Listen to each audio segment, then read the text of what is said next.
నిన్న ticket to finale ఎపిసోడ్లో అవినాష్, ప్రేరణ, నబిల్, పృథ్వీ ఆడినప్పుడు పక్కాగా అక్కడ టేస్ట్ తేజ అవినాష్కి చెప్పాడు. ఏంటి అవి ఇటు జరుపు బెల్లు కొట్టు ఇవన్నీ చెప్పారు. లైవ్లో చూసిన వాళ్ళకి అర్థమైద్ది. ఎపిసోడ్లో అర్థం కాలేదు కానీ లైవ్లో పక్కా చెప్పాడు. కానీ చెప్పలేదు అని అంటారు. ఆ విషయం మరి ఎందుకు చెప్పలేదు అన్నారో మనకైతే తెలియదు. కానీ అలాగే ఫస్ట్ నబిల్ కరెక్ట్ పెట్టాడు అనుకొని వెళ్ళి అక్కడ కంగారుగా బెల్లి కొట్టేశాడు. అక్కడ నబిల్కి బ్లాక్ స్టార్ అవటంలో తప్పేమీ లేదు.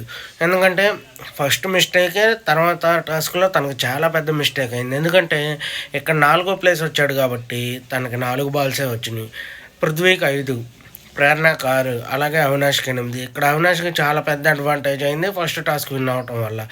ఇలా వీళ్ళిద్దరికి టేస్ట్ తేజ అక్కడ కనుక హెల్ప్ చేయకపోతే ఒకవేళ ప్రేరణ గారు గెలిచేవాళ్ళేమో చూడాలి. మరి అయిపోయింది. అలాగో టికెట్ టు ఫినాలే కంటెండర్ అయిపోయాడు అవినాష్. బాగా ఆడాడనే చెప్పుకోవచ్చు. తన ఎఫర్ట్స్ బాగా పెట్టాడు, విన్ అయ్యాడు. అలాగే టికెట్ టు ఫినాలే కంటెండర్ కూడా గెలవాలి అని తను అనుకుంటున్నాడు. ఈరోజు మరి చూడాలి ఈరోజు ఎవరెవరికి జరిగిద్దో. అలాగే మీకు నిన్న ఆ ఎపిసోడ్లో పర్టికులర్గా ఏమనిపించిందో కామెంట్లో మెసేజ్ చేయండి. టేస్ట్ తేజ చెప్పాడా లేదా అని మీకు ఏమనిపించిందో చెప్పండి. మన ఛానల్ లైక్ చేయండి, షేర్ చేయండి, సబ్స్క్రైబ్ చేయండి. తప్పులు ఏమన్నా ఉంటే క్షమించండి.